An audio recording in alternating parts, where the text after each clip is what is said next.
Ayo, ada lagi yang sholat begini Pak. Allah.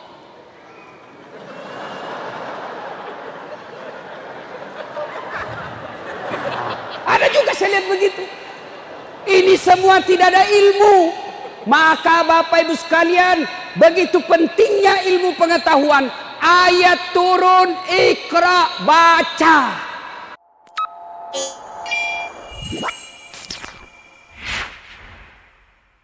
Kalau bapak-bapak saya tanya, bapak mau sukses dunia, selamat akhirat?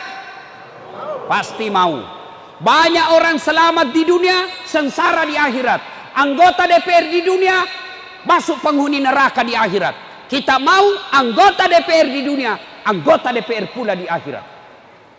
Sukses di dunia, selamat di akhirat. 4 rahasianya. Berapa? 4. 1, kata Nabi, utlubul ilm, tuntut ilmu pengetahuan, belajar. Ayat pertama turun, Iqra, baca. Berarti orang Islam mau kenal Islam dengan baik, kalian harus belajar. Contoh, bagaimana mau sholat dengan baik kalau tidak tahu rukun-rukunnya sholat? Ada orang ruku keliru, begini saja rukunya. Coba saya praktekkan ya. Allahu Akbar, cepat pula. Allahu Akbar. Namanya sholat mapito-pito. Hari itu begitu. Itu sudah salah. Apalagi tumak nina, sami Allahu liman hamidah, turun. Tumak nina namanya istirahat sejenak. Bahasa Bugisnya makki nyawa-nyawa. Allah, sami Allahu liman hamidah. Turun sekejap baru Allahu Akbar. Tapi yang banyak kita praktekkan apa? Sami Allahu liman hamidah. Allah. Bukan itu istirahat kalau kau begini tanganmu. Kenapa dia begini? Tidak ada ilmunya. Ada orang takbir, Allah. Begini takbirnya Pak. Allah.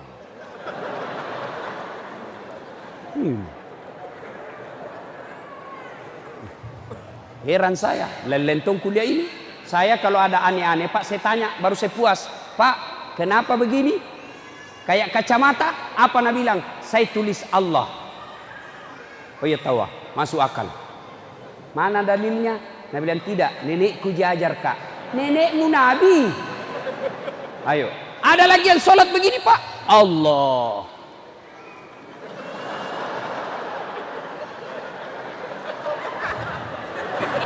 Ada juga saya lihat begitu. Ini semua tidak ada ilmu. Maka Bapak Ibu sekalian, begitu pentingnya ilmu pengetahuan. Ayat turun, Iqra, baca. Dengan catatan, Bismi rabbikal ladzi khalaq, dengan nama Tuhanmu. Baca ilmu pertanian, menjadi insinyur pertanian dengan Bismi rabbikal ladzi khalaq. Baca ilmu tata tubuh, otonomi, badan kita, ilmu kesehatan dengan catatan Bismi rabbikal ladzi khalaq. Jadi kau dokter yang beriman. Baca ilmu tentang kepolisian dengan catatan jadilah polisi yang beriman.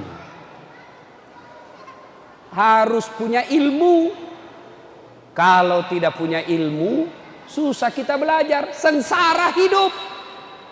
Contoh, ada anak muda tanya, Ustadz, kalau kita puasa siang, mimpi basah, bagaimana itu Ustadz? Kamu selama ini bagaimana? Saya kalau mimpi basah Ustadz, langsung kubatalkan puasaku. Oh salah kok. Jadi bagaimana Ustadz? Kalau kau mimpi basah, begitu kau bangun, langsung mandi, teruskan puasamu. Mimpi basah, sah. Namanya mimpi. Yang salah kalau kau kreatif sendiri. Nah, salah itu. Bapak-bapak, saya ceramah lagi. Coba itu buktinya orang sengsara tidak ada ilmu. Itu kalau Ramadan siang sampai azan subuh sampai maghrib tidak boleh sama istri. Azan subuh sampai maghrib. Tapi maghrib sampai subuh boleh. Ustadz, kalau begitu bagaimana kalau malam Ramadan Ustadz? Pengantin baru. Apakah selesai begitu? Begitu maksudnya. Mengerti mak kita? Ya mak kita lalu porno. Paham mak? Ya. Kalau sudah begitu Ustadz, apakah langsung mandi? Tidak. Terakhir pi baru mandi ki. Bayangkan kalau pengantin baru sudah buka begitu mandi. Pulang tarawih begitu mandi lagi. Tengah malam bangun begitu mandi lagi. Selesai makan sahur begitu mandi lagi. 4 kali mandi satu malam. Meseko. Kenapa bisa begini? Karena tidak ada ilmu. Maka belajar. Kalau kalian mau sukses, belajar. Mau jadi anggota DPR, belajar. Jangan hanya modal dengkul mau jadi anggota DPR.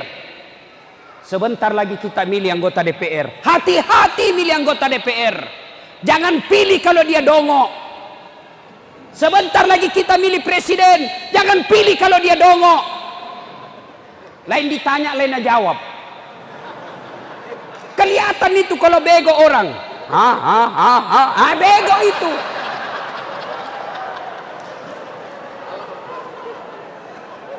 Bahaya Pak. Kita umat Islam. Ingat Snokhorgoronya bilang. Silakan orang Islam kalau mau sholat, fasilitasi, bikinkan masjid. Silakan umat Islam kalau mau haji, fasilitasi, kasih pesawat. Silakan umat Islam kalau mau dia taraweh, silakan.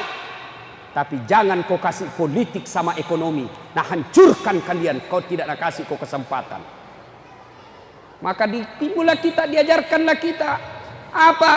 Mitos, slogan yang mengatakan, jangan kau urus politik. Politik itu kotor. Tidak usah ikut politik. Politik itu gelap. Bego. Politik menentukan masa depan kehidupan kalian. Contoh. Ini ustadz-ustadz yang tidak mau berpolitik. Apa dia bilang? Tidak usah usur politik. Tidak usah. Kenapa? Biar bagaimana? Kau bertani saja. Kerja saja sawamu dengan baik. Oke, dia tidak berpolitik, ini petani. Akhirnya kerja sawah saja. Pagi dia pergi sawah. Duhur dia ke rumahnya sholat. Sudah duhur dia pergi lagi kerja sawahnya. Dia urus sawahnya dengan baik. Panen. Tapi sayang, rezim atau pemerintah tidak peduli sama rakyatnya. Akhirnya apa? Impor beras. Masuk beras berjuta-juta ton. Akhirnya apa? Beras petani harganya harganya rendah. Kenapa? Karena banyak impor beras pemerintah. Itu akibatnya kalau kalian tidak mau berpolitik.